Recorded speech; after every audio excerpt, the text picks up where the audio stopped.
राघव जी का परिवार एक बहुत बड़ा और खूबसूरत सा परिवार था। राघव जी की पत्नी रत्ना और उसका बेटा विनोद, विनोद की पत्नी संगीता और उसकी बेटी सुमा, सारे लोग मिलकर एक ही घर में रहा करते थे। सुमा की शादी हो जाती है और वो अपने ससुराल चली जाती है। राघव जी का घर हमेशा बहुत ही खुश रहा करता था, कभी बड़े तो कभी बच्चे। उनका घर हमेशा बच्चों की किलकारियों से बहुत ही खुश और सुंदर लगा करता था। सब कुछ तो ठीक ही चल रहा था, लेकिन राघव जी की पत्नी जो थी यानी कि रत्ना, उसको एक बहुत बुरी आदत थी और वो आदत ये थी कि वो औरत बहुत ज्यादा आइसक्रीम खाया करती थी। लोग चाहे उसको कितना भी मना क्यों न करे, वो आइसक्रीम खाना बंद ही नहीं करती थी। जब देखो तब हमेशा आइसक्रीम नहीं खाया करती थी। उसको जब भी वक्त मिला तब भी खाती थी और उसको जब वक्त नहीं मिलता था तब भी आइसक्रीम ही खाया करती थी। सारे लोग उसके इस आइसक्रीम खाने की आदत से पूरी तरह से तंग हो चुके थे, लेकिन फिर भी रत्ना कभी किसी की बात नहीं मानती थी। एक बार की बात है कि राघव जी घर से बाहर कहीं निकलकर जा रहे थे और तभी उनकी पत्नी रत्ना पीछे से उनको आवाज लगाती है और कहती है, अजी और राघव जी बाहर जा रहे हैं ना? आते समय मेरे लिए आइसक्रीम का फैमिली पैक लेकर आना। घर में ना आइसक्रीम खत्म हो चुका है। अरे भाग्यवान, ये कैसी आइसक्रीम की दीवानगी है तेरी? अपने आप को छोटी बच्ची समझती है क्या? इस उम्र में आइसक्रीम कौन खाता है? पता नहीं तू कब बदलेगी। ये तेरी आइसक्रीम खाने वाली बुरी आदत को कब छोड़ेगी? अगर लोग देखेंगे तो तुझे पागल समझेंगे और कुछ लोग तो मुझसे शायद ये भी सवाल करेंगे कि राघव जी, क्या आपकी पत्नी बच्ची है या फिर पागल है जो कि ऐसे आइसक्रीम खाती रहती है? मैं तो तेरे इस पागलपन से पूरी तरह से तंग हो चुका हूँ। क्या करूँ मैं तेरा? राघव जी की ये बात सुनकर फिर भी रत्ना उनसे यही कहती है कि चाहे जो कुछ भी क्यों न हो जाए, घर आते समय आपको मेरे लिए आइसक्रीम लाना ही है। पत्नी की बात सुनकर वो अपना सर पीटने लगते हैं और फिर वहाँ से चले जाते हैं। रत्ना की ये आदत दिन ब दिन बढ़ती ही गई। हर घंटे में एक बार रत्ना आइसक्रीम निकालकर जरूर खाया करती थी। इधर ऐसे ही चल रहा था कि रत्ना की बेटी सुमा जो थी, उसने सोचा कि एक बार मायके जाएगी और सारे लोगों को देखकर और उनसे मिलकर आएगी। ये सोचकर वो ससुराल से अपने मायके आती है और आते समय कुछ मीठा और कुछ फल भी लेकर आती है, जिनको देखकर उसकी माँ कहती है, अरे बेटी तू आजा आजा बेटी, अंदर आजा। कैसी है और घर में सारे लोग कैसे हैं? ये क्या लेकर आई है? अरे मीठा और फल। इसके बदले अगर आइसक्रीम लेकर आती तो तुरंत क्या जाता? ठंडी ठंडी आइसक्रीम, मीठी मीठी आइसक्रीम। अरे वाह, कितना अच्छा रहता था अगर आइसक्रीम लेकर आती। अब ये मीठा और ये सारे फल कौन खाता है इस घर में? हाँ माँ, सच कहूँ माँ, घर में मिठाई और फल कोई नहीं खाता इसलिए तुमको गुस्सा आ रहा है, या फिर मैंने आइसक्रीम नहीं लेकर आया इस बात पे चिल्ला रही हो? अरे माँ, मैंने जानबूझकर आइसक्रीम नहीं लाया था। अगर मैं आइसक्रीम लाती तो तुम तो उस पर टूट पड़ती ना। इस उम्र में इतना ज्यादा आइसक्रीम खाना ठीक नहीं है माँ, इससे तुम्हारी तबीयत खराब हो सकती है। आइसक्रीम खाना थोड़ा बंद करो माँ, वरना बाद में बहुत पछताना पड़ेगा माँ। समझती क्यों नहीं हो तुम? आइसक्रीम खाना बंद करो। अरे क्या बके जा रही है? एक आइसक्रीम क्या मैंने मांग लिया? ऐसे बर्ताव कर रही है जैसे इसकी जायदाद मैंने मांग लिया हो। तुझे क्या लगता है अगर तू आइसक्रीम लाकर नहीं देगी तो क्या मैं मंगवा कर नहीं खा पाऊंगी? आइसक्रीम मांगा तो पता नहीं कैसी कैसी बातें किए जा रही है, जैसे कि मैंने इसकी सारी दौलत मांग ली हो। ये सारी बात कहती हुई वो अपने कमरे में चली जाती है। रत्ना को जो कोई भी आइसक्रीम के बारे में बात करता था तो उन पर भड़क जाया करती थी। उन पर उसको बहुत ज्यादा गुस्सा आ जाया करता था। कोई भी उसको आइसक्रीम खाने से अगर रोके तो वो उन पर बिगड़ जाया करती थी। उनके घर कोई भी मेहमान आता तो रत्ना उन लोगों को आइसक्रीम ही सर्व किया करती थी। आने वाले मेहमान को आइसक्रीम चाहो पसंद हो या ना हो, मजबूरन ही सही वही खाकर जाना पड़ता था। एक दिन की बात है कि रत्ना का बेटा ऑफिस के लिए निकल रहा था। तभी पीछे से विनोद को वो आवाज लगाती है और कहती है, अरे विनोद बेटा, रुक जा, मेरी एक बात सुनता जा। शाम को घर आते समय रास्ते में जो बड़ा सा शॉपिंग मॉल है ना, उसके अंदर चला जाना। मेरी दोस्त ने कहा था कि उस शॉपिंग मॉल में एक नए तरीके का आइसक्रीम आया हुआ है। जब से वो बात मैंने सुनी है तब से मेरे मुंह में पानी आ रहा है बेटा। बस मन कह रहा है जल्दी से जल्दी उसका स्वाद चख लूं। तू ना बेटा भूल न मत, हाँ, आते समय याद रखना मेरे लिए आइसक्रीम लेकर आना। मैं तेरे लिए शाम को इंतजार करूंगी। अरे माँ, इतना आइसक्रीम खाना बहुत ही गलत है माँ। इससे तुम्हारी तबीयत बहुत खराब हो सकती है। अब देखो, तुम इतना ज्यादा आइसक्रीम खाती हो, तुम्हें देखकर बच्चे भी तो ऐसे ही कर रहे हैं ना। उनको रोकने की उम्र में तुम खुद ऐसे आइसक्रीम खाओगी तो बच्चों को हमारी बात का डर कैसे रहेगा माँ। हम लोग चाहे कुछ भी क्यों ना कह लो, लेकिन तुम तो आइसक्रीम खाना बंद ही नहीं करती। अगर फिर भी हम लोग कुछ कहते हैं तो तुमको गुस्सा आ जाता है। अगर घर के बड़े ही सीधे नहीं रहेंगे तो बच्चों को ठीक परवरिश कैसे मिलेगी माँ। हाँ हाँ सुनाओ, जिसके मन में जो आता है सुनाते जाओ। अब मैं अकेली ही हूँ ना, तुम लोगों की सारी बातें सुनती हुए बैठूंगी। अब क्या करूँ, मुझे ऐसी आदत जो बन गई है। अचानक ऐसी आदत छोड़ने में मुझे वक्त तो लग जाएगा ना। तुम लोग तो ऐसा बोलते हो जैसे कि मैंने कोई बहुत ही बड़ा पाप कर दिया हो। सारे लोग मुझी पर रोते हो। अब मैं क्या करूं, मेरी आदत है ना। छोड़ने की कोशिश तो करती हूँ लेकिन छोड़ ही नहीं पाती। इसमें मेरी क्या गलती। इस तरह सारे लोगों पर चिल्लाती हुई, बहुत ही जोर जोर से चीखती हुई अपने कमरे में नाराज होकर चली जाती है।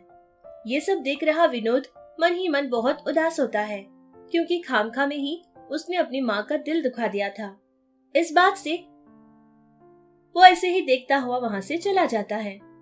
और इधर संगीता, वो भी कुछ नहीं कह पाती थी, क्योंकि अगर उसको रोकने की कोशिश करती तो उसकी सास उस पर भी बिगड़ जाया करती थी। ऐसे ही उनकी जिंदगी गुजर रही थी कि एक दिन की बात है, अगर आइसक्रीम मांगेंगे तो सारे लोग कुछ न कुछ बातें उसको सुनाएंगे। ये बात याद करके रत्ना किसी को आइसक्रीम लाने के लिए नहीं कहती है, बल्कि खुद ही बाजार चली जाती है और जो आइसक्रीम उसको पसंद आया था वो सारे के सारे आइसक्रीम्स ला लेती है और बैठकर आराम से खाने लगती है। इस बार तो उसने हद ही पार कर दी थी। बहुत ज्यादा आइसक्रीम खाने की वजह से उसकी तबीयत खराब होने लगी। एक बार तो उसको बहुत तेजी से पेट में दर्द भी आ गया था। इतने सख्त दर्द को वो बर्दाश्त नहीं कर पाई थी, जिससे उसकी बहू संगीता उसको अस्पताल लेकर पहुंचती है। अस्पताल में डॉक्टर्स ने रत्ना के सारे टेस्ट किए थे और कहा कि 5 दिन के लिए मैं दवाई दूंगा, इसका इस्तेमाल कर लेना और ठीक 5 दिन बाद फिर वापस से अस्पताल आ जाना। तब तक के लिए इनके सारे रिपोर्ट्स भी हमको मिल जाएंगे, तब मैं बताऊंगा कि इनका आगे का इलाज क्या करना है। ये बात सुनकर संगीता अपनी सास को घर वापस लेकर पहुंचती है। फिर जाकर अपनी सास को उसके कमरे में छोड़ देती है और इधर आकर रसोई में अपना काम संभालने लगती है। काम तो कर रही थी, लेकिन संगीता के मन में यही सब कुछ चल रहा था कि सासू माँ की तबीयत बहुत खराब हो रही है। उनकी इस बुरी आदत को हमको रोकना है, लेकिन क्या करे और कैसे रोके उसके कुछ समझ नहीं आ रहा था, क्योंकि अगर उसको रोकने की कोई भी कोशिश करता है तो रत्ना तो उन पर बिगड़ जाया करती थी, बिल्कुल आग बनकर उन पर बरस जाया करती थी। ये सारी बात सोच ही रही थी कि एक ही दम से उसके दिमाग में एक ख्याल आता है कि अब उसकी सासू माँ की ये बुरी आदत इस तरह से नहीं बल्कि कुछ और तरह से उनको समझाना पड़ेगा, जिससे वो खुद होकर अपनी आदत को छोड़ देंगी। और वो ख्याल ये था कि वो खुद जाकर डॉक्टर से बात करेगी और उनकी सहायता लेगी। फिर बिना देर किए अपना सारा काम खत्म करती है और उसी डॉक्टर के पास जाकर उससे मिलती है। डॉक्टर साहब, मैं आपके पास एक सहायता मांगने के लिए आई हूँ। सुबह जब मैंने मेरे सास के साथ यहाँ आया था तो मैंने देखा कि आप बहुत अच्छा इलाज करते हैं और मुझे तभी पता चल गया था कि आप जरूर मेरी सहायता करेंगे। डॉक्टर साहब, असल में बात ये है कि हम हमारी सासू माँ से बहुत प्यार करते हैं और उनको कुछ हो जाए तो हमसे बर्दाश्त नहीं होगा। बस उन्हीं की सेहत के लिए हम बहुत ज्यादा डरे हुए हैं डॉक्टर साहब, क्योंकि हमारी सासू माँ जो है बहुत ज्यादा आइसक्रीम खाती है। मैं आपको सारी बात बताती हूँ। इस तरह संगीता अपने घर का सारा हाल डॉक्टर जी से बता देती है कि घर में क्या कुछ चलता है और उनके दरमियान आइसक्रीम की टॉपिक कैसे आती है, फिर उनके बीच झगड़े कैसे शुरू होते हैं और उसकी सास सब लोगों पर कैसे चिल्लाती है। लेकिन इतना कुछ होने के बाद भी वो आइसक्रीम को छोड़ना पसंद नहीं करती। ये सारी बात डॉक्टर को समझा देती है और उनसे सहायता मांगती है। उनके घर की सारी हाल जानने के बाद डॉक्टर जी ने भी संगीता की सहायता करने के लिए हाँ कही थी, क्योंकि डॉक्टर जी ने उनके घर की हाल को समझा था और फिर 5 दिन के बाद उसकी सास को लेकर वापस आने के लिए कहा था। संगीता भी ऐसे ही करती है। ठीक 5 दिनों बाद दोबारा से उसकी सास रत्ना को लेकर डॉक्टर जी के पास पहुंचती है। उन दोनों को अस्पताल में देखकर डॉक्टर उनसे कहने लगते हैं, देखिए, आपकी तबीयत बहुत ज्यादा खराब है, क्योंकि आपको जो बीमारी हुई है वो मीठा खाने की वजह से हुई है। आपका शुगर लेवल बहुत ज्यादा हो चुका है, जिससे आपको आज के बाद बहुत ही सावधानी से जीना पड़ेगा। आज के बाद आपको मीठे चीजों से पूरी तरह से परहेज करना पड़ेगा, जैसे कि किसी भी तरह का मीठा, आइसक्रीम्स तो बिल्कुल ही नहीं लेना है। इतनी बात जानने के बाद भी अगर आप ऐसी चीजें लेंगी तो ये आपकी जान के लिए भी खतरा हो सकता है। आप मुझे तो देख रही है ना, मैं हमारे घर का बड़ा हूं, इतनी उम्र मेरी हो गई है, लेकिन मेरे साथ मेरी पत्नी नहीं है। वो भी ऐसे ही किया करती थी। उसको भी शुगर की बीमारी हो गई थी और हमेशा मैं उसको रोकने की कोशिश करता था, लेकिन उसने एक भी दिन मेरी बात नहीं मानी और एक दिन वो मुझे छोड़कर चली गई। और आज मैं अपने परिवार में अकेला हूं, बूढ़ा हो रहा हूं, लेकिन मेरा कोई साथ देने वाला नहीं है। मैंने आपके बारे में भी पता किया था। मुझे आपके परिवार के सदस्यों से ये बात पता चली कि आप भी अपने घर की बड़ी हैं और आपको आइसक्रीम खाने की बहुत बुरी आदत हो गई है। मैं आपके अच्छाई के लिए कहता हूं, जो गलती मेरी पत्नी ने की थी वो गलती आप मत कीजिए। आपके पास एक भरा पूरा परिवार है, उसको अपने आप से दूर मत कीजिए। सारी खुशियां आपका इंतजार कर रही हैं। आप अपने परिवार की खुशी चाहती है तो परिवार के पास लौट जाइए, और अगर नहीं तो आप अपने आइसक्रीम को ही पकड़े बैठिए। अब आपकी जिंदगी, आपकी मर्जी। मैं एक डॉक्टर हूं, जितना मेरा फर्ज है वो आपको सुनाना और समझाना है। आगे क्या करेंगी और क्या नहीं करेंगी ये तो आपकी मर्जी होगी। ये सब कुछ कहकर डॉक्टर जी अपनी बात को खत्म करते हैं। सारी बातें सुनकर रत्ना बहुत ज्यादा डर जाती है। अब उसको एहसास हो गया था कि उसने कितनी बड़ी गलती की थी और उस दिन से लेकर रत्ना ने आइसक्रीम खाना पूरी तरह से बंद कर दिया था। लेकिन घर में बहुत ही उदास रहकर जीने लगी।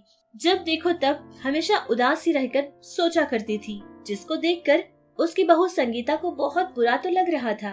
लेकिन कुछ समय के लिए संगीता बिल्कुल चुपचाप रहा करती थी।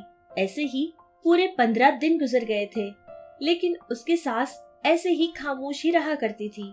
कहने के लिए रत्ना खामोश तो रहती थी, लेकिन आइसक्रीम खाने की आदत उसकी पूरी तरह से बंद हो चुकी थी, जिसको देखकर संगीता को खुशी भी महसूस हुई थी। अब संगीता ने फैसला ले लिया था कि उसकी सास को सारी बात बता देगी। अब उसके साथ और झूठा खेल नहीं खेलेगी। ये सोचकर वो अपनी सास के पास जाती है और उससे बात करने लगती है। माँ जी, मुझे आपसे एक बात कहनी थी। माँ जी, मुझे माफ कर दीजिए। माँ जी, मैंने आपसे एक झूठ बोला था, लेकिन विश्वास कीजिए वो झूठ भी आपके लिए ही था। माँ जी, असल में बात ये है कि आपको कोई बीमारी नहीं है। माँ जी, आप बिल्कुल स्वस्थ और सुरक्षित हैं।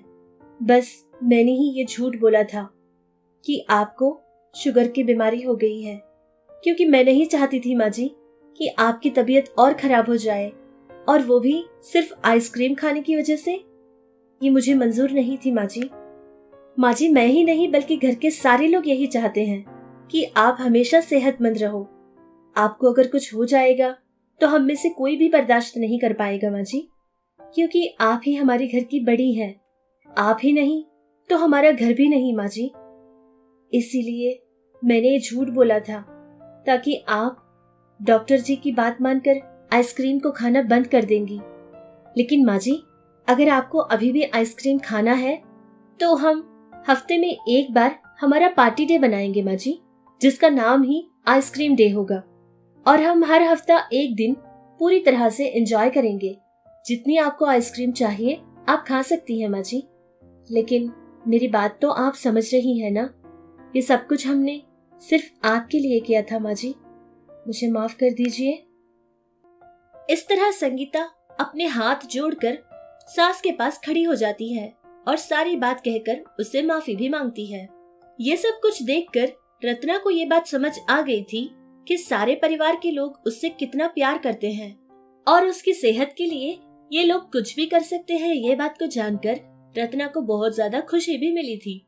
वो अपनी बहू को माफ कर देती है और साथ ही बहुत ज्यादा खुश भी होती है, क्योंकि उन लोगों ने मिलकर उसकी इस आदत को दूर कर दिया था।